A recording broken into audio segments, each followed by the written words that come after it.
Sitting at my mom's kitchen table with my baby in my arms and tears in my eyes, I shared for the first time how unproductive the work of motherhood and homemaking felt. It broke my heart to admit it because I knew the work was meaningful. Even as I sat there, my mom reminded me of the value of raising children and influencing their souls. I knew that I must be getting things done because my baby was content and my house was fairly clean, but I could not seem to feel productive at the end of the day.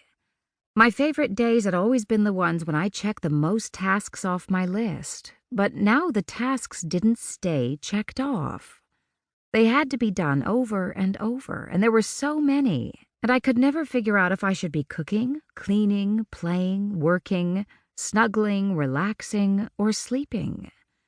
No matter which I chose, I felt like I should have used my time for something better. Would I ever feel productive as a mom?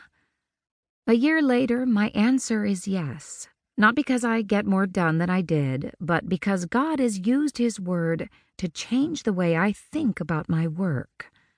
I thought that God's call to us, God's will for us, and God's purpose in creating us all centered on getting things done. They don't.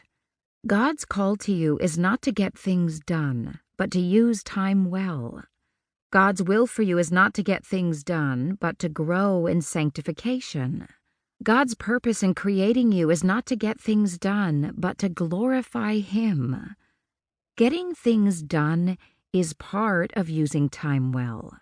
Using time well is part of growing in sanctification. Growing in sanctification is part of glorifying God.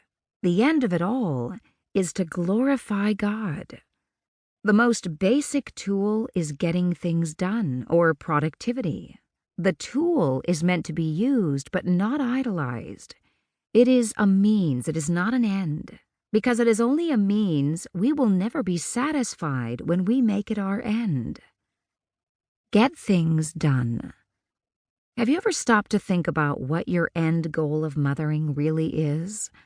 Isn't it to show your children Jesus? To shape their minds so that when God is ready to work in their lives, they are ready to believe? What you really want to get done is whatever will lead to the salvation and sanctification of your family. Yet, strangely, most of our thoughts and conversations revolve around laundry and cleaning and feeding mouths rather than feeding souls. There is a place for all that, but our mind should be dominated by loftier thoughts about God and about how to point our family's souls to the one thing needed. We must take the long view of motherhood, which sees far beyond the third trimester, potty training, and even high school graduation. The long view of motherhood scans the horizon of eternity.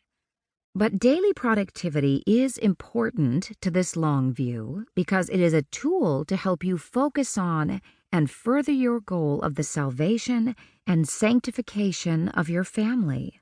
A goal only God can achieve, and yet a goal He has called you to work toward. See Proverbs chapter 22, verse 6. Spiritual success is never up to you, yet you must bring the gospel to your children. God is the only one who can give the fruit, yet you are called to obedience and faithfulness. Getting things done is necessary so that you can keep your eyes on eternity. It's hard to find time to talk to your children about Jesus when you've been procrastinating on other things. It's hard to be an example of devotion when you rarely put down your phone to take up your Bible. A Christian who is living in obedience to God is a Christian who gets things done because the work is given by God. But even obedience and faithfulness in our work don't guarantee we will feel productive because motherhood is not efficient work, at least not in the way you and I think of efficiency.